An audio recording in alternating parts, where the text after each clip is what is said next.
For me, what always gets to me is the fact that yes, we will lose jobs, and I think that's a very big concern for me. But on the other side, Mark Zuckerberg comes up with these ideas to say, think about it like helping your grandmother. Instead of her falling off the rails, she's now got a healthcare robot that helps her, and automatically This is great marketing. I know, yeah, but I'm really concerned that the poor are going to get poorer. Hey, welcome back to Cyber Digest, where we essentially guide you through the very vast tech galaxy so that you don't ever get lost. Joining me today are the usual accomplices. Mr. Khotsa Mashiani. Hey guys, welcome back. Welcome back to it. I'm excited to see you guys again. I hope you're just as excited to see us again. And yeah, we're coming to you with some new tech news, some tech updates, just keeping you informed, you know. I'm here again with Mr. Mpho Dagada. Hey guys, welcome once more to Cyber Digest. Today is a power-packed episode. Stay tuned. You're going to have fun. Yeah, there's a lot for us to uncover, gents. It's a lot, man. Musk, Starlink, it looks crazy. There's a lot going on with Elon Musk. These past 2 weeks, He's been weak, bro. He has been heavy in the news internationally. I feel like he gets bored. I mean, he like tweets like 20 times a day. I feel like it's genuinely that. Yeah, I mean, He runs out of CEO things. of multiple companies. He's got a lot of time to be tweeting. Hey, man, I don't know. But Maybe he has the Neuralink installed in his brain for all we know, and he's just thinking the tweets, and it just goes out sporadically. that would be crazy. I wouldn't be surprised. He's ugly. Very crazy. He's just thinking his tweets and just going out. So yeah, man. So to kick things off, the usual. What are you guys' tech spotlights? So I'll start. Mine is around drone technology. I've been thinking a lot about how drones can be used to do what human beings can do. And I watched a episode where the CEO of Google basically talks about how Ukraine has been beating Russia at the war because they're using drones. So he essentially says that if you've got a huge army tank or a truck that like costs millions of dollars, and he says someone else has just got a drone, and that drone just flies through and puts a bomb on top of your army truck. Literally, you've been able to destroy a very expensive piece of equipment utilizing a very small and cheap piece of equipment. But because of AI and drone technology, those two integrated together, they're essentially saying that Ukraine has been winning the war because of that. So I think my tech spotlight has been drone technology, what you're able to do with it. I think a lot of the times we always just think about, shooting great shots, and we forget that actually in war, it can be quite instrumental. Yeah. You could literally find where a terrorist is staying and bomb them out there. It's actually so crazy. Like the more and more AI gets advanced, the more we kind of essentially make it easier to just eliminate each other. To the point where, do we not reach a point where it's like a net zero, where we just eliminate each other essentially, because both sides are so advanced. Yeah. Both sides have these techs that really just can't miss the mark, or they can't make any errors. If anything, I think it's going to be more so about who did it first than who did Yes. it right. Yeah, and unfortunately, it is the third world countries that do fall behind. Unfortunately, that is a reality that we actually do face. Kind of makes me question like what other continents like the third world is actually going to do to catch up to that level. Is it something that's going to be possible, or are we going to be left in like the last place as usual? Very deep thoughts. What's your tech highlight of the week? Tech highlight of the week. I think this has been my favorite one so far. So Perplexity just launched their own deep research. So deep research is basically a very complex tool that you can use on an AI model. An AI model based on that's basically an LLM. So whether ChatGPT, Gemini, or so forth. So of course this would be following the recent releases of OpenAI's Deep Research and also Google's Deep Research, which launched back in December.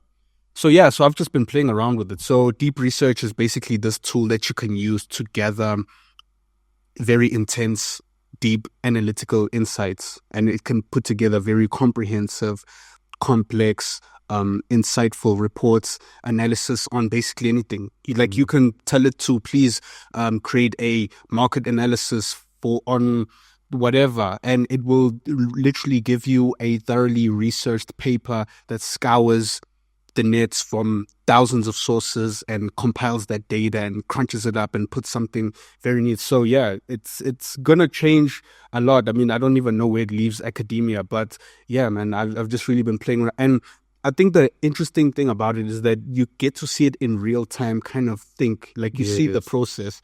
So it will say, okay, looking for sources related to this, and then it will say, couldn't find, now refining search, looking for this. Like it almost corrects itself in the process. Like it's able to actually think and reason. Essentially, it's reasoning. Yeah. And so, deep research, launched by Perplexity. Sorry. So, yeah. I think that's quite a cool product. And like you're mentioning, you can see it thinking as it processes your result. Yeah. I know when it came to like prompting, I always used to have to tell it to, before you generate a response, think deeply about what it is that the prompt that I've given you, do research, scour the net, and this way, like you'd have to tell it to do essentially what you're seeing right there on deep research, which I think is quite fascinating. I think we're going to have to like tell our children, like, back in the day, we used to go on Google and search like one thing, and like all these search things came up. Go into it, read, go to the next. Like it's going to become like a dinosaur story of what's going to happen. It's going to change even just parents. Like, I don't know about you. Eventually, do you see yourself helping your kid with them? You're just probably going to buy them just a simple laptop, iPad, a MacBook, and they can just be able to, just essentially talk to their own AI model and just, which is actually insane. Essentially, they're going to, I imagine that kids in the future are just going to get taught by AI. Yeah. You decide what your child wants. Well, I think AI will let you know the competences of your child. And yeah. So what are you saying, that it studies the level at which they think, and it explains it to them, breaks it down to their level. Yeah, and gets it like that. I can't help but think that we've got a search engine war going out here. Oh, yeah. Obviously, Google took over, but now you've got Perplexity. Last week, we spoke about OpenAI's research model.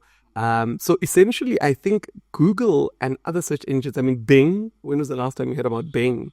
Google, probably. So I think search engines are going to die. Yeah. It's now we're going to have research AI engines that everybody sort of goes to. So that's quite an interesting thing. It is, man. It's actually crazy times that we're living in. Very crazy times. And journalists must have it easy now. Oh, so easy. Have it easy? Yo, I think they have it so much. They no longer need to dig stories for 6 weeks and like put puzzles together. But then nobody needs to rely on journalists anymore. Well, that's true as well, yeah. I think that's the double-edged sword. They could publish many more stories faster, but also you're right in that a lot of them could become unemployed. I think it's more so who's the most reliable source rather than...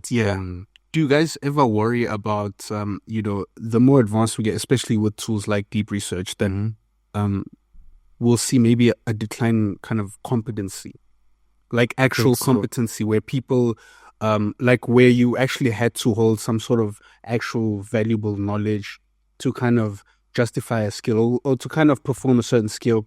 And now you have kind of these AI models who can kind of do certain things that certain skill sets or certain occupations can essentially do.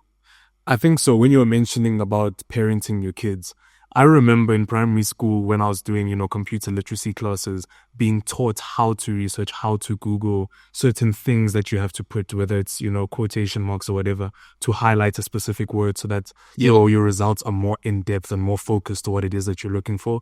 Kids nowadays don't have to do that. They can ask a question on the surface level and the AI will give them a very detailed breakdown with photos, with videos, with links to other websites specific to that subject matter. So I think the power of research is going to decline, and I think it's going to decline very fast, especially with university students as well. Yeah, because people don't have to essentially spend days, weeks, hours studying a certain thing to become competent. Now they can just rely on AI, which is kind of scary to think about. I don't know if any of us have done our masters here. I haven't done my masters, no. So with that, like, are master students just going to turn to AI? Because I know with masters, it's very focused on the subject matter, drawing out a research document in depth. So, I mean, if I can do that on the first day of the year, generate that out and just sort of replicate that throughout the year, is the qualification even as relevant anymore? Are we going to have doctors who... Interesting questions here. What's take us about, yeah? Jeez. But yeah, those are a lot of questions that we have to ask ourselves. Yeah. My tech spotlight of the week follows last week's tech spotlight. So if you guys don't remember, was Kling AI, which was the video generation platform. So I believe I'm a creative, so I like to generate different images and stuff. And Midjourney is essentially the first step before you would want to move to Kling AI, and that's more so focused on a image generation of any type, any sort. So like I mentioned last week, I'm aiming to create little short, 5-minute long mini series or movies or whatever the case is. And Midjourney is actually a very, very powerful tool that a lot of AI artists have been using around the world because it can generate such lifelike models or pictures rather. And they're actually looking at integrating video as well into their software. So I'm quite excited to see that, because I believe that Midjourney is one of the best, if not the best video or image generation models in the world right now. So seeing that they've been taking their time to move into video just means that it's going to be very promising. So I'm excited to see that. Yeah, interesting stuff. So we jump into our first topic. What is Elon Musk saying? How much does he want to buy OpenAI for? If I saw the figure correct, 97.5 billion. That's not million, billion. With a big B. US dollars, not rands. US dollars. That's a lot of money. That's a lot of It's an unfathomable amount. I think for me, what's interesting is the fact that he was the first investor. I mean, 2005, he gave them $45 million. Okay. And I think when somebody gives you $45 million, no matter how rich you are, you clearly see potential. Yeah. So I think maybe he's really upset, or he still sees the potential that he saw back then. Because if you're giving me $45 million and you're coming back and you want to buy me back for $97 million, do you still see that potential that I had in the beginning? I'm clearly sitting on a gold mine at that point. Yeah, that's crazy, man. Like he definitely. I mean, OpenAI is definitely something. But if he's willing to actually just splurge that amount of money on just acquiring them, it really is. It really just means that they are actually at the forefront of just AI technology. Yeah, I mean, they're valued about $80 billion US. So I think the fact that he's offering them 97, which is definitely above evaluation, just shows you that he definitely knows more than what many people know. And I think they easily reject. I mean, the value is only going to go up. I mean, after Trump announced the Stargate project, which they essentially going to work on building like 40 data centers across America. I mean, the value is just going to shoot up. I mean, within 5 years, they are going to be way, way ahead. So yeah, man, it's crazy. And it's kind of also just rekindling that tension that has been brewing between Sam Altman and Elon Musk, methinks. Of course, especially because they differ ideologically, and I think Musk has been quite vocal about how he's felt that OpenAI has kind of moved into a direction that was not part of the vision that they initially had. And so for profit, and also things like championing free speech. I mean, when they founded it, the whole goal was to benefit humanity. And so he thinks that the company's not moving in that direction, and because he believes in things like free speech and non-censorship, and I mean, they're still an NGO, but the decisions that they've made is very much pro-profit, especially that he's accused them of actually just kind of working towards benefiting Microsoft investors. So yeah, man, I didn't know that. That's quite interesting. Yeah. I think the whole fight started. So in 2018, Elon Musk stepped down from the board of OpenAI, and he said he's got potential conflicts of interest. So he said some of the work they're doing at Tesla, he's got potential conflicts of interest. So can he step down? So that happens in 2008. And in 2009, Sam Altman then says, you know what? We actually want to become a profitable company. And that's where they transitioned to a capped profit model in 2009. So I think it was that fight of But Elon, you were on our board, you knew what we're doing. Yeah. And now you're saying it's a conflict of interest. So clearly you left because you could see the money is going to start rolling in, or you can see the potential. And immediately when he leaves, the other guys are like, hold up. If you're saying you've got a conflict of interest, that means you're already working on AI models. Yeah. And immediately they say, you know what, let's move over to this capped profit thing. But for me, the shocking part is that these guys have been in AI. Yeah. This happened in 2008, 2009. They weren't even thinking AI. They've been in I mean, AI. that time people were just making moves about it. Yeah. It was something that we think it's like distant future. Surely, I don't know, 26. I don't know. But And I think that's what a lot of people get confused about this current AI boom. AI has always existed, or it's existed for a couple of decades. It's just, I would somewhat say, just being branded as what it is now. yeah. Especially with things like agents. Oh yeah. Agents have somewhat of already existed in the past. Yeah. They were just embedded in, Yeah. within the technology sector. I think there was always just a very simplistic, overly simplistic view of what AI Facts. was, and I guess is supposed to look like. Mm. You know, a robot that is kind of sentient, can think on itself, that can just be anything. But not really. AI is also just something small that can kind of help optimize a device. An algorithm is AI. Yes. And algorithms have existed for Lord knows how long. Yeah. So it is crazy though when you 2008, like that was quite a while ago, and It's even before the crypto boom, which is kind of that crazy. time. But 2018, so it's 18. Oh, sorry. Yes, I said 2018. Yeah. Okay. But did you guys think that the 45 million rand investment that he gave them in 2015, do you think that came with strings attached? Is that maybe why Elon Musk is trying to take them on a lawsuit to take over? If I'm being honest, if he's the businessman that I think he is, then probably. Mm. Whether that was verbal or non-verbal, but there was probably some sort of strings attached. I don't know. What do you guys think? I think so, possibly. I do think so.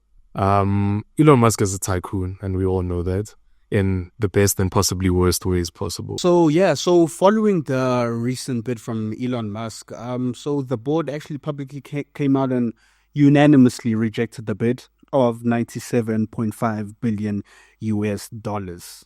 Mm-hmm. I mean, who rejects that? That's a lot of money to a client. Doing evaluation is at 80 million. Yeah. And I feel like Sam Altman and co didn't even shake. Oh yeah. I don't think they even hesitated to decline that offer at all. Oh yeah.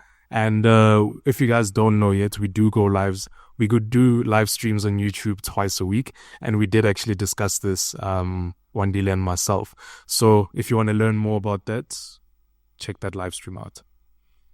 But yeah, man. So they said in their response, OpenAI is not for sale, and the board has unanimously rejected Musk's last attempt competition to disrupt his competition. Hmm. So I don't know where to for Musk. I think that's interesting because he's now trying to get into other countries, South Africa. Mm-hmm.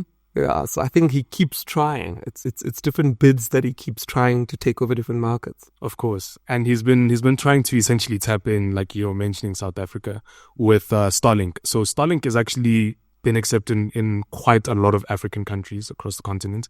But South Africa has yet to accept that. And I think he's just made tensions a whole lot worse these past 2 weeks. So essentially, if you don't know the story yet, which I'm sure you guys are familiar with, Elon Musk and the South African government are going head to head, or rather Elon Musk and some Afrikaners against the South Africans.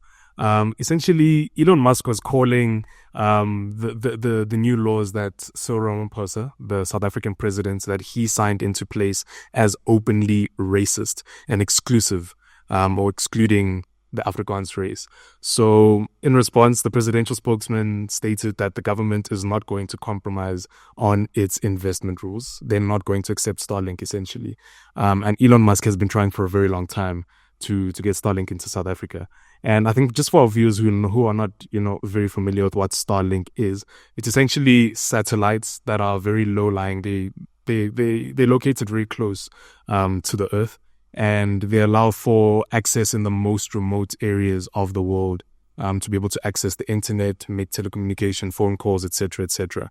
And essentially, it's been covered across the world. a lot of countries do have access to Starlink.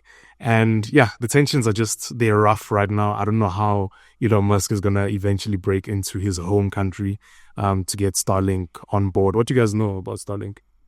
I think for me, it's all about, does the personality of the business owner affect the business? Because obviously Elon Musk being part of Dodge, which is a government efficiency program in the US, and now saying things about South Africa, does that actually affect South Africa allowing Starlink to operate?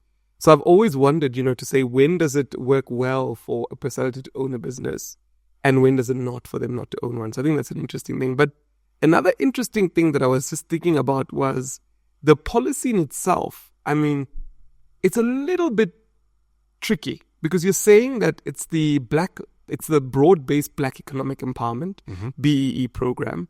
And essentially government is saying, we don't really care about where your company comes from, the Tesla backgrounds, the money, etc. If you come into the environment, you must give 30% to previously disadvantaged people, which I think is a great economic tool, but I think it sometimes fails to address where the company is coming from. Yes and no. No. I think because, like you're saying, even if it's an international company trying to break into South Africa, if those are the laws of the land, your company needs to oblige by that. And why is it, we need to ask ourselves, why is it that Elon Musk and his company is not willing to compromise on that? I mean, yeah, that's true. I mean, look at Swaziland.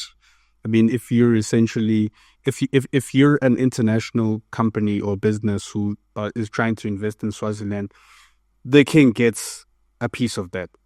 And he doesn't bend for nobody. It doesn't matter whether you're a KFC. They literally, if I'm not mistaken, please correct me, I think they don't have KFC. They don't have a lot of Swaziland. Yeah. But, I mean, those are the laws of their land. And why should some multi-billionaire from the States dictate how a company kind of operates within its regulatory frameworks? Especially somebody who's also in government. See, this is the thing. I have certain issues with Musk because also the implications of him being somebody who's trying to invest in South Africa, but he's also part of the US government. I mean, surely there's some sort of implications that could affect South Africa long term or midterm, or in some sort of way. Yeah, I definitely think so. I think, both your arguments are very valid in terms of if tech was not becoming as important as breathing.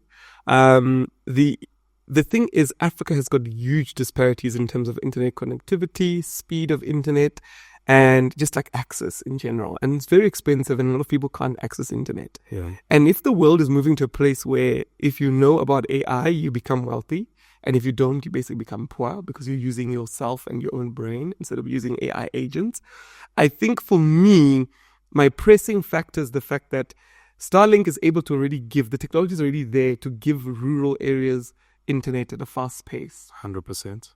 Why are we stopping that progress all in the name of one law when we've got a bunch or a generation of people growing up that is essentially going to miss out on the boom because they just don't have internet? And I think also the other thing that I've also got a very big problem with is that Starlink has posed to be very affordable, but also people have proven that it's not that affordable. Yeah. But I think some of the mechanisms, like one person getting it in the village and then everybody sort of sharing that access, for me, I think that makes it a bit more affordable.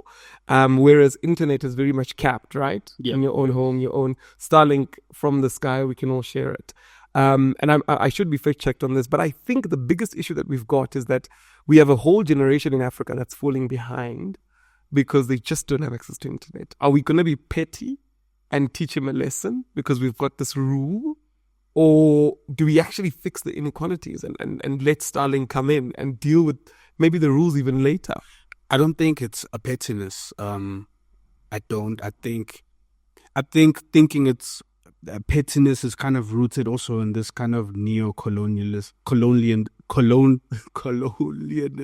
idea. Sorry. First of all, his intentions. He's not trying to better South Africa or Africans in any way. He's not. He's just trying to make a quick buck. He's trying to expand his operations the furthest he can and make money and turn Tesla into $1 trillion company or revenue generating company. That's essentially what he's doing. And if our government feels that, well, what he's offering is not worth it to the point where they kind of have to relinquish that that part of Policy. that part of the policy, then so be it. I mean, I'd like to think that that regulation is there in place for quote unquote the benefit of the land of the people. So yeah, man, I mean, if we're not going to act like Musk is doing this as some sort of charitable initiative because he wants to better Africans' life. I mean, if that was true, he wouldn't be saying the things that he's saying. He clearly doesn't care. And I think if it was true as well, the cost of it wouldn't be as high as it is, because I think starting price for a Starlink in South Africa would cost you at the very least 15,000 Rand to buy it. Yeah. And that's before you've even signed up for the subscription. And so my thing is that the rich capitalist organizations of people have been giving people shiny things in exchange for some sort of money or for some sort of benefit. It's been happening I since. don't think it would be a win-win if the government were to invest in it. Elon Musk wins, and the locals in the most remote areas Let it of be. Africans win as well. Let it be on our terms then. And I think just to fact check what you've said, so residential, you can start it at £75. I'm just giving obviously prices in South Africa, and roaming at £50, right? Which is not the high start of cost that you spoke about. But I think for me, what is important is understanding that in the fourth industrial revolution, unfortunately, AI doesn't see color, right? If you start your AI module 2 months later, you can't say, hey, I'm black, please outperform Chinese AI models. Okay. You are already far behind. And we're moving to a world where if you've got it, tech, you win. If you don't, you lose. So we're only delaying progress, because from the conversation of Elon Musk saying that he wants to bring Starlink, I would have expected some black person to come out and say, right, I've brought in a competitor to Starlink, and here it is, or government to fund a project like that. For us to still be discussing his intentions when China's building AI models and America's building AI models, once we've finished the discussion about his intentions, are we going to build AI models? And I think that's my concern. Yeah, but I do think that is a bit of a separate discussion, but that is, though, related. My thing is that how many times are we going to keep giving something just because we get a shiny new toy from it was these different minerals. It was different because now we're getting internet connectivity. So he's not necessarily giving us something. He's actually giving us almost, if I can put it, everything. Because through the internet, then we can learn how to refine our own minerals. That's a resource. Then young children can begin to learn relevant education, because we've got rural kids that are busy learning about Shakespeare. I mean, in the fourth industrial revolution, where AI is a thing, we don't know that need. Whatsoever. But they can't get access to internet because the towers are too expensive, or the batteries would get stolen by some thief out there. And these kids could get access to Starlink. I mean, initiatives could go out there to say, let's give these kids access to, and you create an environment where these kids have got access to internet, and you'll be shocked at what they'll produce. So I think my biggest issue is that as much as we're having the conversation to say, this is a white man, he might be racist, etc., we also need to have the conversation of when does our staunchness become a stumbling block to progress? Are we going to sit and say, no, we're not going to accept this shiny thing called Starlink up until we do what? And I think that's my biggest issue. And also another big problem that we also need to remember is that it might be a thing of rural communities must be thought of first, right? Because we've got options, right? We've got internet access, but rural communities don't. And to get a Vodacom or to get a conglomerate to give them access to internet can be very difficult. Whereas with Starlink can be very easy. Yeah, that is true. But I doubt Elon Musk is somewhere in his bedroom thinking about a black kid living in poor people in there. They don't handle rural areas. What are they going to do? He doesn't care. Yeah, he doesn't. And I think also his response has just been also rooted in his own pettiness, because that's what he does. He's a very petty person. But you do have a point. Comment section, what you guys think? You do have a point, though. Yes, Khotso, you were saying something too? No, I wasn't. Oh yeah, but you do have a point. Yeah, I'm just, I always get skeptical. I always get skeptical when things like this occur, because I mean, how long are we gonna be at the mercy of certain nations or certain conglomerates? We should be figuring things out on our own and not say, well, he's offering it, and we might as well take it because we don't have it. Well, let's work on it. I think that's what we should be discussing. And maybe we're gonna fall behind, but I think it's best if that happens on our own on our own terms, even if we are 5-10 years behind what China or what Elon Musk is developing. Rather us knowing that we did it ourselves. Look, guys, I think you guys are a little bit pessimistic about Elon Musk. And I want to put this on the table. I believe his comments about South Africa were very wrong. And it really disturbed my train of thought about the man. But I want to remind you, Twitter was an environment where globalists had taken over and they were feeding us much information. Like, you talk about COVID, you'd be banned on Twitter, right? Today, Elon Musk bought Twitter. He's now reformed Twitter. Free speech is on Twitter. Everybody's on Twitter, including people like Elon Musk, including doctors that were born because of COVID. And the man has shown some proof that he is for free speech. Twitter is the most free speech platform that we've got at the moment. Better than Facebook, better than Google. Only yesterday did Facebook say they're getting rid of the fact-checking things. Twitter, however, had started on that point. So this is a man that spent about $50 billion to buy back humanity's voice, free speech. Number 2, he came in a point where we all believed that electric cars were the only thing that was available to us. There was no human being that was talking about, petrol cars. He came in, he innovated, he brought a beautiful product known as Tesla. And this product allowed for each and every human being to enjoy electric vehicles. Elon Musk has got a passion for going over to the moon, flying to Mars, might as well be the moon while we're at it. But this is a man who came in with his genius idea to help the whole world think even better and aspire to even more. He funded OpenAI. If it wasn't for his $45 million that he gave them in by the way, this was even a donation that he gave them in 2015, we wouldn't even have AI. So I don't know, guys. You guys saying that he's not going to be able to give young kids free internet? Where are you guys getting this information from? Because I personally think that he would be able to give them. So there's a number of concerns, actually. And actually, I'm sure Musk is happy. He's got a big fan in you. Yeah, I mean, I've just observed. Just let it be. Yeah, of course. This is one of Elon Musk's I've biggest just observed. ride or I've dies. just observed. And I think it's also important to note he's a millionaire. Mm-hmm. He's not an average South African. I have just observed. So we must check the privilege before we continue with the conversation. But a couple of things that the local government should be aware of. 1, control of information. 2, data security. And 3, dependence on a foreign national and a foreign company having or providing internet access to us as South Africans. So in Ukraine, during the Ukrainian war that was happening not too long ago, Elon Musk essentially had the power to decide whether to keep the internet access on or off. And we've seen this in a lot of countries across the globe. When there are times of, when there's tough times or war that's brewing, the country tends to cut the internet access off to let other countries, be aware of what's going on in that country. In Ukraine, Starlink is a widely used product there.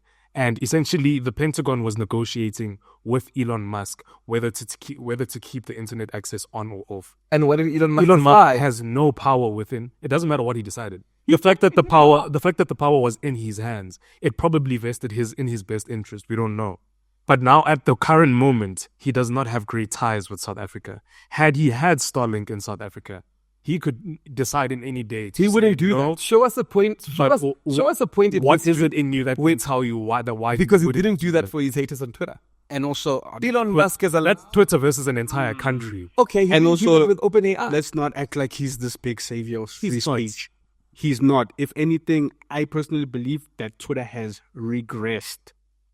He's turned it literally into his own echo chamber with his fans that fuel the same propaganda.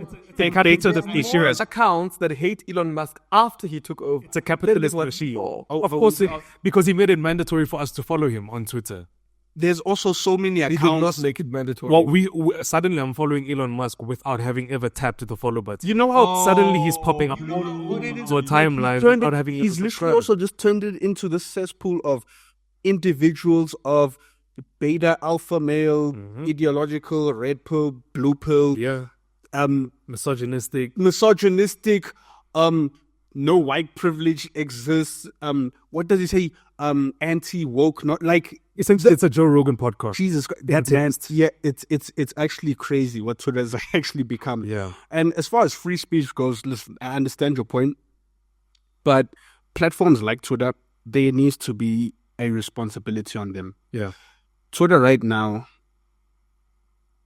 the way the platform is built is very much, we can say, pro hate speech.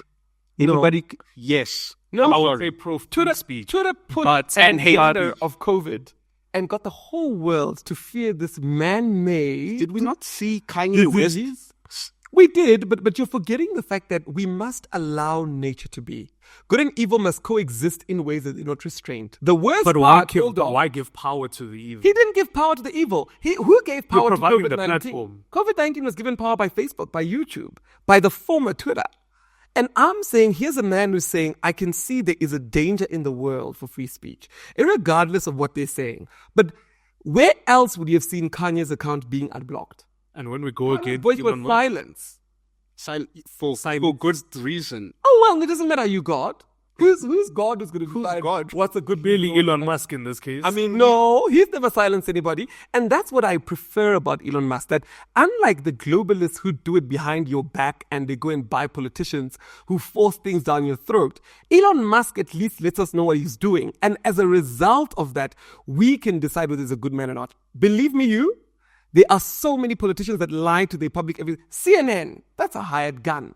Who owns CNN? Why aren't you blaming the owner of CNN? Because he's hiding somewhere in his villa, lying to the rest of the world. At least Elon Musk has the balls to do it to us directly. And we get to deal with an honest man who's living his truth. Honest man. I would rather deal with that than a globalist who's shoving down CNN, white pretty women that are reading news to me, and I must believe it when in fact they're lying. We actually really do, like, oh my God, like, this is actually, first of all, the Twitter platform is a breeding ground, for hate speech. It was worse before Elon Musk took over. No, it was, first of all, listen, if we're being honest, It was. do we have the facts and the numbers? free speech We do. should be regulated because, No. I'm sorry, it should. Okay, maybe Sean's with you. Okay, I told you said that's okay. Shouldn't. Okay. Up until that point. Sure. No, free speech should not be regulated. Here's the other thing about Elon Musk that I prefer, guys. At least with Elon Musk, we understand that we know what and who we're dealing with. Till date, people still don't know who the deep state is. They still don't know what's being done with their data. People are still so oblivious. I've got people that still believe that Mark Zuckerberg is a cute young man who came out of university who wants to create an amazing platform. They don't even know that the ads are targeting them in that extreme We way. believe that about Musk. No, I don't. Okay. I definitely don't. I believe Elon Musk. I believe that about Elon Musk. Sorry. And he's a cute boy from Pretoria. Victoria. Then he's a man who's willing to live his truth.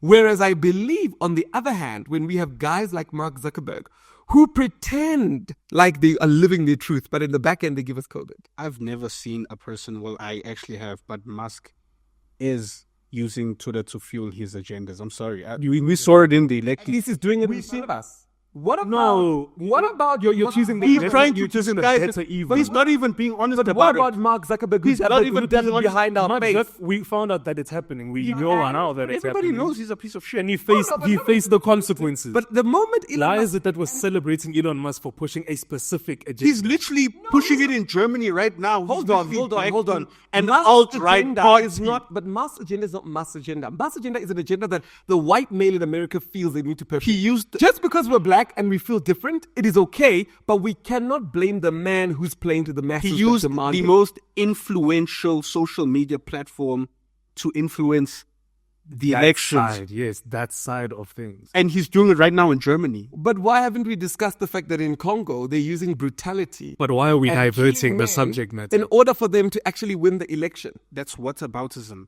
We can both Both are horrible. Yeah. Both What would you rather have? Whoa. What would you rather choose? What? A man killing? Crazy. No. Let's be honest. In a world of sheer greed, But evil, Elon Musk understands where the minds and hearts of people are, and that's on Twitter, that's on social media, that's on the screen. fueling Of course, he's going to use propaganda. that place, that platform to boost the then he'll tell us that Apple is a great company that does nothing wrong. Oh, absolutely not. Where Apple I've is the never one said that that. is the evil one. I would And Elon actually Musk's never say trying that. to I've already make it detest happen. Apple as well on this platform. I haven't detested it. Conversation is, I believe that the young man out there is being fed a narrative by CNN to believe that Musk is an enemy, whereas he's a very small. I didn't even have to see CNN to know it. I didn't have to see it. You're Elon basing Musk it on himself. assumptions. And he hides it behind this legacy media rhetoric. It is true. Legacy media has been lying to people. What I'm for saying, years. he hides his agendas behind that. But okay, let's break down Elon bring Musk's it back, agenda. okay. Innovation in the bring United it- States. A government that is efficient at serving Is the that people what in we the are United saying? States. No, but that's what he's saying. He's doing. I don't understand what you guys are hearing. I think, okay, let's take it away from the US. Let's bring it back home. What agenda was Elon Musk That's and a Donald different- Trump? That's not a I did that in the beginning. I did No, say in no, the beginning no. that I detest and disagree with that. Okay. That I but found it it's to be racist. within the same conversation. It's within the same It's acceptable because that that's using the platform to pump the narrative as well. and he's not even just using the platform. He actually owns the platform. How do you feel about that? Let's move on to the next topic. Exactly. Take us through our next topic because, and we want to hear from you as the viewers. I mean, judge us. Let us know who's right, who's wrong. We actually want to hear from you guys. And please keep in mind, he's a millionaire. Yes. A part of the privileged bunch. Yeah, so you know where his perspective comes from. So keep that in mind. That is an important factor. Elon Musk is advancing human beings. Of course. Take us through what China's doing because, I mean, it's always interesting to hear what they're up to. So China, obviously, once again, constantly innovating. They've come out with a new AI model. And I came up across this article just this past week where they were saying that Kimi, KIMI, is a new Chinese model that, like I said, has just come out of China and allegedly beats OpenAI, DeepSeek, and Meta with their 1.5 model. And I think seeing it was cool, but it coming off of the back of DeepSeek, it made me kind of question how valid these statements are. Because I think, yes, these companies can, put OpenAI, Meta, DeepSeek head on head, and maybe it does beat them on a benchmark score in certain aspects. But I feel like every other week or every other day, there's articles coming out saying that there's a new AI model and it beats all the other AI models. It's making me, a bit skeptical within this AI race. But yeah, in comparison to all these other models, Kimi's 1.5 long thinking multimodal reasoning surpasses DeepSeek and OpenAI's O1 model. Wow. We were just celebrating DeepSeek Just like a week ago. Like just on our last episode. Yeah. That's crazy. Sure. So it's the fact that China is here and then here again and here again and here again. Who's going to keep up and how are they going to keep up? Is OpenAI, were they even ready for this entire boom to happen outside of the States? I think for me, the interesting thing is always in the numbers because I saw that, they've now got a $3 billion evaluation. Yeah. And I'm thinking, but OpenAI is sitting at about 80 billion. They just received 97.4 billion in terms of an offer from Elon Musk, right? Yeah. Why is Elon Musk not offering this money to Kimi? I mean, they are an evaluation of 3 billion. Why is he not offering it to them? And secondly, shout out to Tencent, the company that was invested in by South African company Naspers, DSTV. Yeah. They essentially backed. My stocks are high. They backed. Why? Thank you, Naspers. And Alibaba as well. So yes. But why do you guys think that is? Why is Elon not funding? Before we even look outside, why is he not funding his own AI company? I mean, he is funding it. He's the one paying. Oh, he clearly has more faith in all the other ones except his own. I think he's just smart enough to realize his own limitations. I think what is called XAI is really not there yet. Yeah, and I think also he's too busy with Dodge. I mean, we had reports saying that he's actually sleeping in the government offices trying to fix Dodge. How tragic. Oh, how humble of him. Oh, what a humble. Doing everything to fix the nation of America. Oh my God. What do you guys have against Elon Musk? I don't have anything against. It's more of the agenda, the things that he's pushing. Yeah, me. But every man has an agenda. Yeah, but it's more so ideological differences. I mean, Yeah, it's Let it be for the betterment of the human race, not a specific. But group Elon of the Musk human race. is working for the betterment of the human race. Okay, we said we're not going to go into this. yeah. Tell us more. So what else is happening there in the Chinese Kimi? Is it Kimi? Kimi, yeah. Okay. That's, yeah. Seems like the best way to pronounce it, Kimi. So yeah, obviously different people in different industries are exploring these different things. For coders, it provides them real-time debugging as you code, which I think is quite incredible because I know both of you have done coding in the past and you understand how frustrating it can be to write an entire page of code and not really understand where the errors come in. So essentially it acts like a tutor that you would maybe be on a video call with, correcting you as you write your lines of code out, which I think is incredible. Also, it can analyze about 50 files at once. These are like PDF documents that you'd provided versus on ChatGPT with OpenAI, it can only evaluate 25 files. So it's working double the amount, or twice as fast, if anything, in that era. And then in terms of performance, Kimi AI has demonstrated strong performance within mathematics, coding, and essentially outperforming GPT-4 and Claude. I know you're a big fan of Google. It's outperforming Claude 3.5 in a lot of benchmark tests. Jeez. But Claude is not Google. Is that not Google? Claude is another company. Yeah, you think of Gemini. I'm thinking Gemini. Yeah. I personally think nobody's going to beat Gemini. But yeah, no, Google is very far ahead. Google is really. I'm actually on the Kimi page. Let me just say, hey. I think also, I think the DeepSeek kind of just also opened up this Pandora's box. So I think we're going to, in the weeks to come, months to come, we're going to keep seeing more AI models pop up. Yeah, and just more kind of beat the highest benchmark test. Like this one outperformed this one outperformed this one. I mean, it's definitely going to be a lot of that. Because I mean, AI is also just this self-learning, evolving thing. And I mean, they're going to be using it off of the backs of the biggest AI models, DeepSeek, OpenAI. They're going to be using those models to train their own. And of course, it's going to come out on top. Yeah. So I just went through to Kimi, so Kimi.moonshot, and I said, hey, tell me something interesting. And it says, sure. Did you know that honey never spoils? Archaeologists have found pots of honey in ancient Egypt tombs that are over 3,000 years old and still perfectly edible. Honey's unique chemical properties, including its low water content and high acidity, makes it a natural preservative. I think that's cute. Let's ask it to code a website for us. I don't want to ask it what it thinks of Elon Musk. Oh my God. I think while we're doing that, we also need to consider that while AI models are being built, there are agendas as well. Technological innovation. Controversial figure. Impact on culture. Of course, we're going to whisper that one. Let's whisper that one.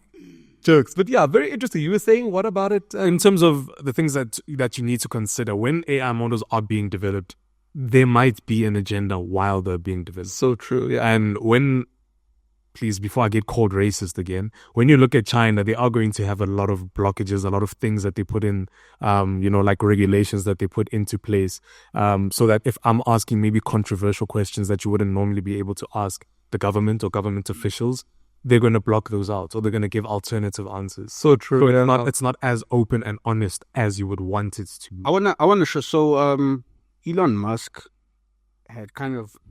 Elon Musk is. He previewed, so it's really coming back. So I think it seems like they're working on a new model or version of Grok.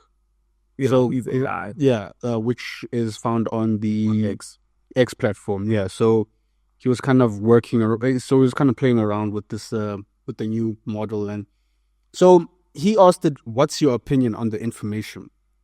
Now, I want to know: does this sound like a man who champions uncensorship and non-biasedness and we haven't heard free speech? I am going to tell you, and I want to first read.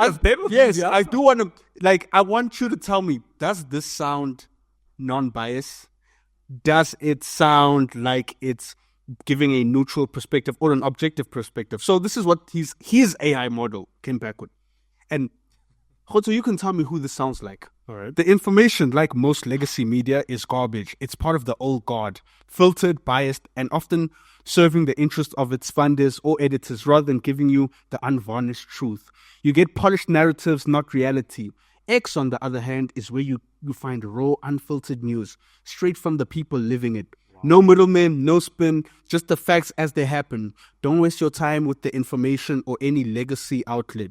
X is the only place for real, trustworthy news. So Grox is essentially What is is true? The first time something breaks out, where do you go to see it? This is an opinion. You go and look at what people posted to Twitter. Raw images of people that are. that sounds usage of words is very bad. Okay, cool. The usage That already makes me not even want to ask it anything else. Because Big when it said this AI platform is not biased because they program all of them to suit their narrative. that's what I just said. I'm saying, what I just said.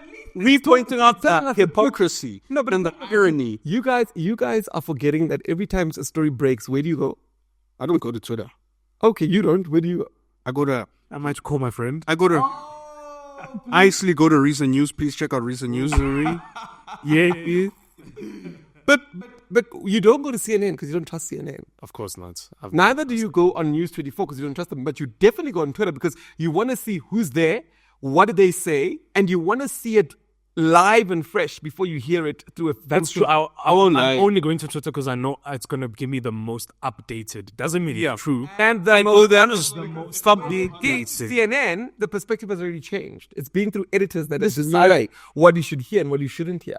Also, I'm literally going to X simply because I'm kind of a slave to the algorithm. So I just have to be there or have to go on there. But You talking about TikTok?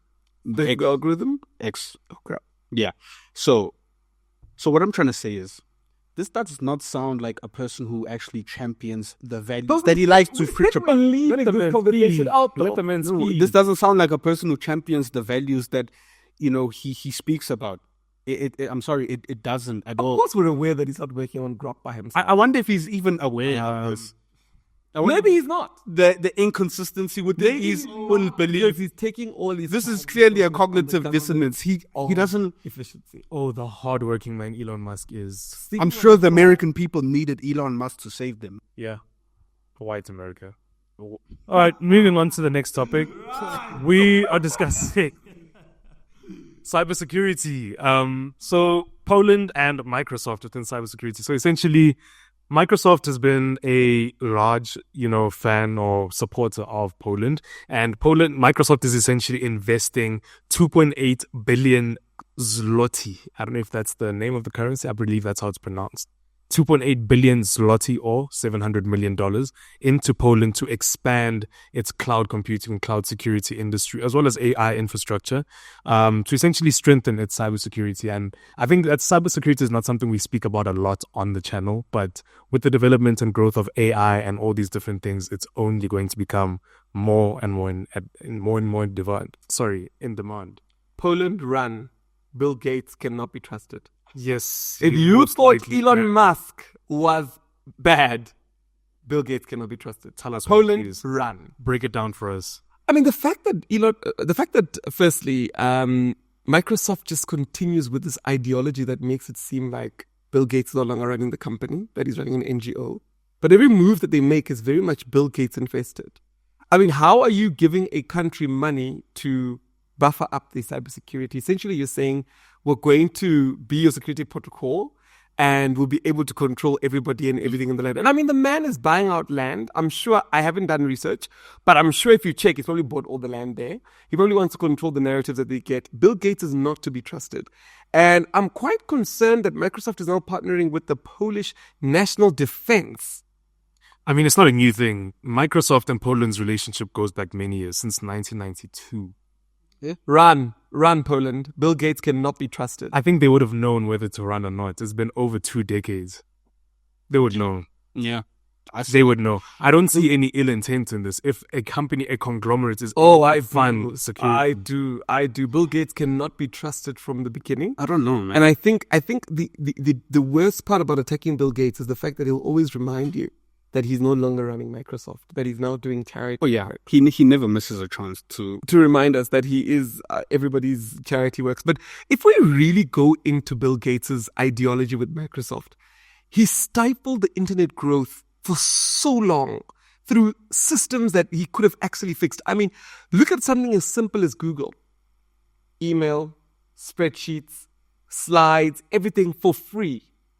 Whereas Microsoft stifled for many years, profiting off every single person wanting to understand the internet. You had to go through this Windows wicked man to get to that point. And even now, where they are, they still continue it.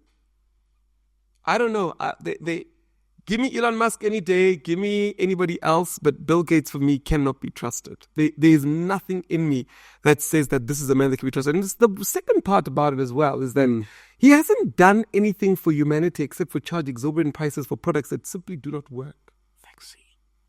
Oh, hey, before you get us banned on YouTube. So can we not get banned on YouTube? But we all know what he did. We all know. Yeah. So yeah. I think it also is just the cynic in me. I do get kind of, I get worried, or I have this huge skepticism in me when I see these huge companies cross-invest in other nations to build, these shiny, big things. I mean, It's like neo-colonialism. it is, and so, and it is kind of this very new American, America does it, whether it's through their military, whether it's through their tech, whether it's through, mining. It's always been this American kind of approach To dominate any industry or dominate, globalize the country it is, yeah. Yeah, and it's man. I mean, long ago there's minerals, and now now it's AI, it's technology. data, it's information. But what happens when the nation, we're going to go back to Elon Musk, and I don't want us to, but what happens when the nation is in need of that funding or of that company or conglomerate support within that specific industry? Listen, I do understand that. I just always get worried about the amount of power that a lot of these companies, by virtue of these big investments that they end up having within said nations. I mean, look at South Africa. South Africa truly is controlled by the minority, because of certain investments, companies, and just economically what that means. And so, I get worried when I see so much of this. I mean, that's why that's why I do believe that private companies shouldn't be having such a big economic stake within certain countries. Governments should be pushing as hard as they can to kind of build these SOEs that can become giants, much like China's doing. I mean, I think that's one good thing. I mean, yes, they're a communist country, but I think it's a good thing that a lot of their big companies take giants. So whatever big giants, it's for the people. Yeah, no, rather it be built for the people by the people. Yeah. The intentions wouldn't be as ill as if it was another country trying to dominate that industry. It'd be essentially become a monopoly. And I guess there is also the worry on the other side that, I mean, it's also the reverse, because, I mean, the government is also a very select few of people who get to oversee all of these things. So, yeah, man, it's just, I don't know how do we navigate this. I mean, we need the tech. Yeah, I don't know. For me, I think I'm still at the point that Khotso said, to say, what happens when the government really needs this? Yeah. Because you live in an environment where Facebook and Google own most of the data on South Africans. And before that, everybody used to say, well, but today we're all watching YouTube, right? So essentially YouTube is controlling South Africa's narrative. But what I prefer about companies like YouTube is that anybody can enter. You can switch on your phone, start a YouTube channel, and the competitiveness of it is, do you know what you're doing, what tech are you using, etc. Whereas with Microsoft, what is the entry point? How do you become successful with building its products? It's by paying subscription every single month. It's by being forced to, if you step out of Microsoft Teams, you can't collaborate with. It's by, and that's my biggest issue, that Microsoft has always just been this taking of a company that's never given anybody anything. I mean, it's the innovations are not even that great. Yes, and it's the first time we're hearing of like chat opening up to everybody. Kimi, you're allowed to use it, whether you're rich or poor. Entry level, you're allowed to get it. Why isn't Microsoft doing the same thing? Yeah, I think there is kind of this very archaic thinking in Microsoft. I mean, everything about it does feel a bit dusty. Vintage, yeah. Dusty is the right Evil is the right word, yeah. We will force you to take this because we invested in you, and you will pay us on a monthly subscription. It's crazy, but Microsoft, they are a dinosaur. They really are. It feels that way. I don't know what innovations they need, but everything that they come out with that's new just feels a company that's so dead. as much as I hear it, I think what you're forgetting is that as much as they're a dinosaur, there's a generation of people that they forced to only use Microsoft. But even if you go to a 40-year-old today and say, hey, Google Sheets can do the same thing as Excel, they'll say, no. Back at Microsoft. I'm back at... Because Bill Gates had that indoctrination phase where he literally took his whole generation and was like, you will use nothing else. Sounds like a great businessman to me. It sounds like a psychopath that would say, you will cough and I will give you the syrup for the cough. To be fair, all of these guys That's do all the these same. companies. Apple, I would say, it's exactly the same thing. YouTube was the first company that said we will share revenue that we get from advertisers with you. Oh, how you love YouTube. Because they're a fair company. Oh, yeah, I get it. Yeah, you're right. Really, this will push us up the ranks. Yes, we love YouTube. YouTube is YouTube. Oh, my gosh. My God, love them. Love them down. Here, let's move on to the last podcast. Going on here with the Meta.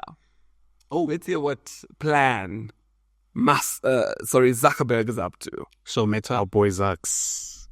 Mark is always cooking. Yeah, that's what I like. He's always cooking. He might be a villain, always yes, cooking. but at least he's a creative one. Actually, and I think a lot of people will actually attest to that. They are actually constantly working on stuff in the background. And they're not afraid to fail. Yeah, whether it's languages, whether it's new tools. Like, Are we actually, talking about the topic or is it like We're talking about Meta, the is company. it a conversation about we love Mark Zuckerberg? We you Meta. Do you guys have a t-shirt maybe that you want to start? Is there a group? WhatsApp group? Okay, man. This guy. You are pushing Facebook ads today. Please, let's not forget. Google, please continue. So Meta is reportedly working on humanoid robots that help you with chores. iRobot. iRobots, right? iRobots.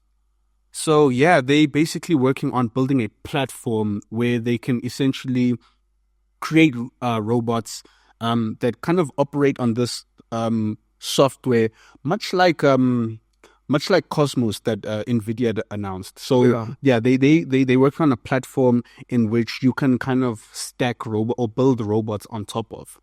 And they are looking to build these machines that become a very common thing that people can use anywhere within their household. When you say build robots on top of, is as if they give you like the basis robot that can do the basic things and you are able to modify it.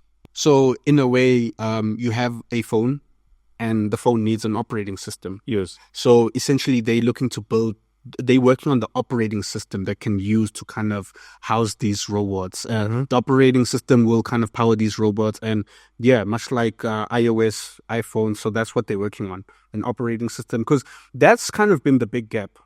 I mean, yes, you have the hardware, but if you have the software that can kind of communicate the physics effectively to the hardware. So that's what they're working on. They're working on the software side, and the hardware will just come. I mean, that's pretty smart. I didn't think that any companies, or many companies rather, would be working on the software side of these robots. Obviously, with the AI side of it, of course. But I think they're all trying to be like Apple, right? Because when everybody was working on product, Nokia was printing more phones. Yeah. Apple was working on the Apple iStore. Yes. For me, what always gets to me is the fact that, yes, we will lose jobs. And I think that's a very big concern for me. But on the other side, Mark Zuckerberg comes up with these ideas to say, think about it like helping your grandmother. Instead of her falling off the rails, she's now got a healthcare robot that helps her. And automatically, this great marketing. I know, yeah. But I'm really concerned that the poor are going to get poorer. I think so. Because we all know, and we're all testament to this, to say the moment we all started using Uber Eats, waiters literally felt the crunch and nobody cared, right? Because think about it. You are now diversifying your funds to giving your tip that they used to get from you every time you visit a restaurant to now somebody's driving a scooter.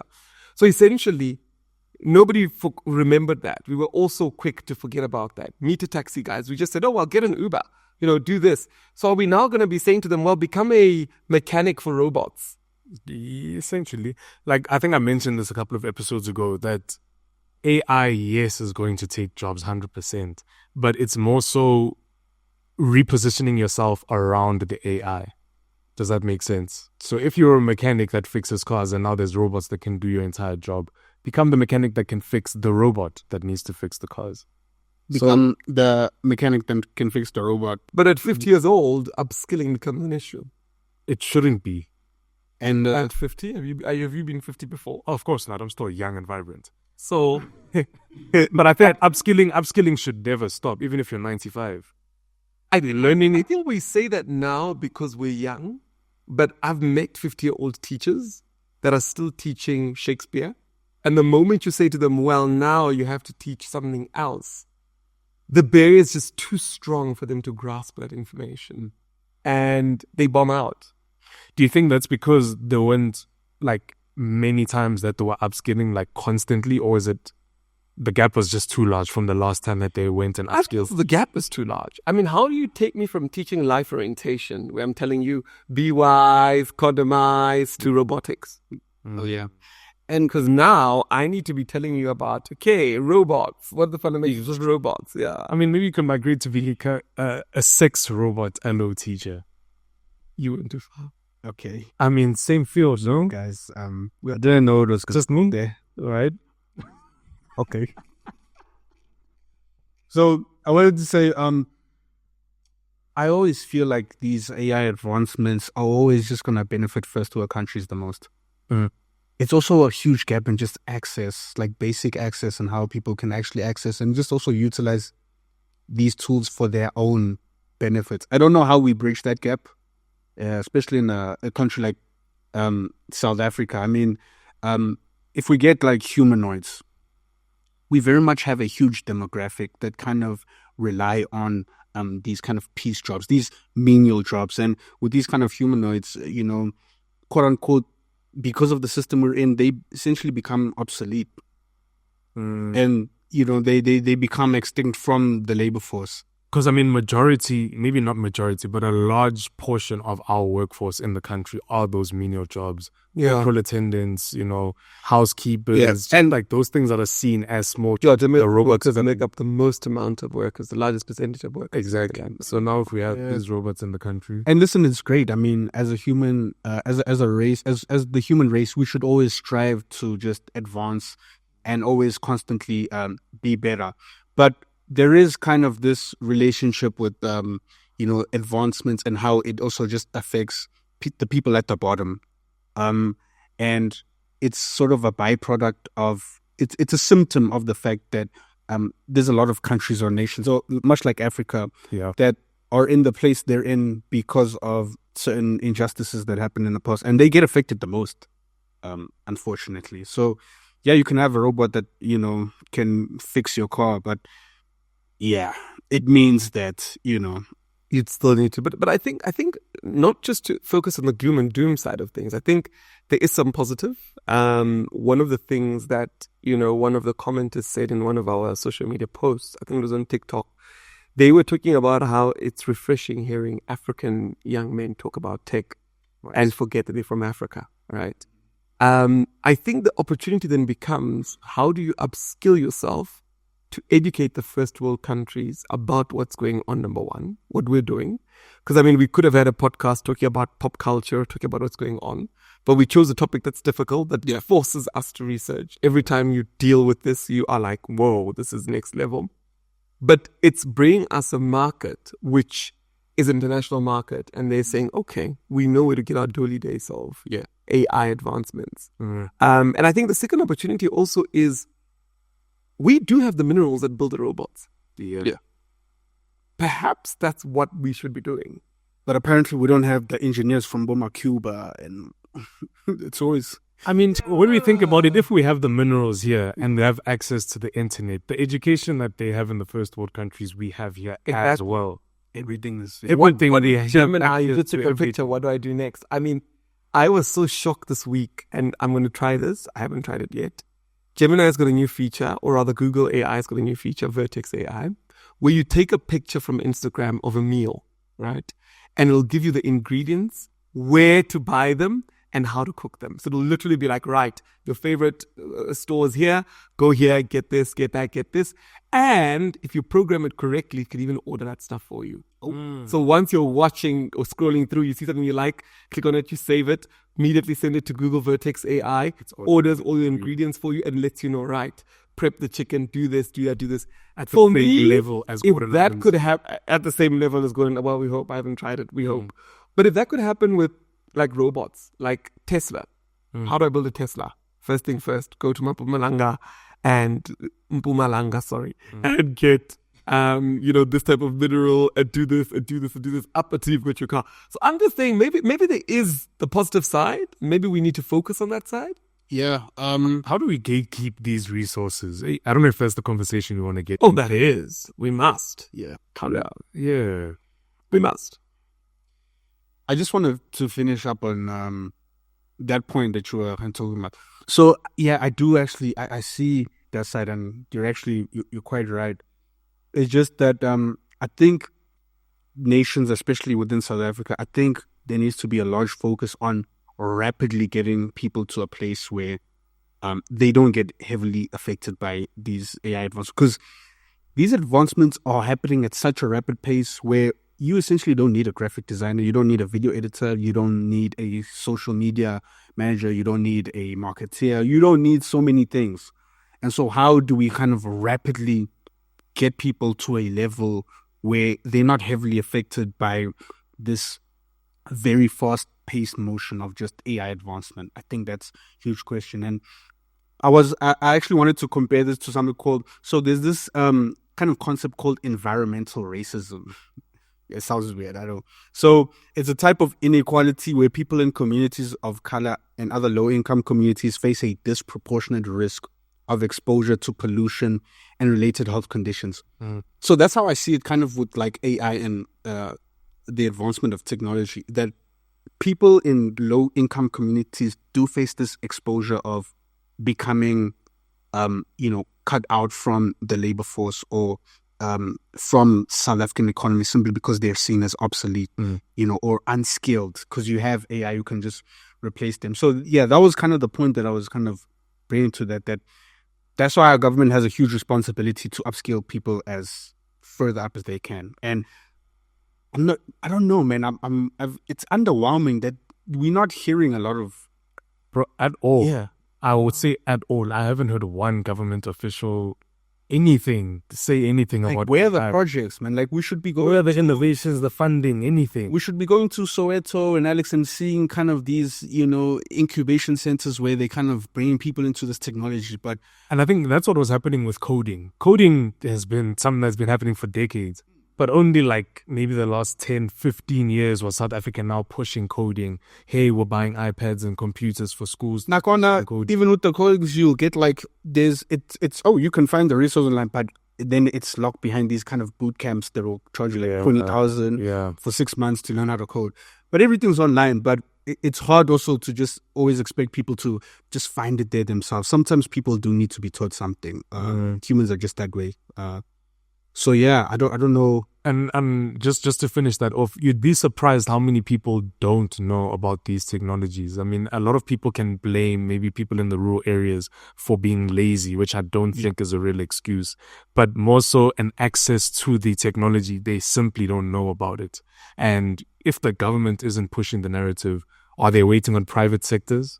Are they waiting on people's goodwill to go out and push the message, push the education, push the narrative of AI, of, I don't know, coding, whatever the case is?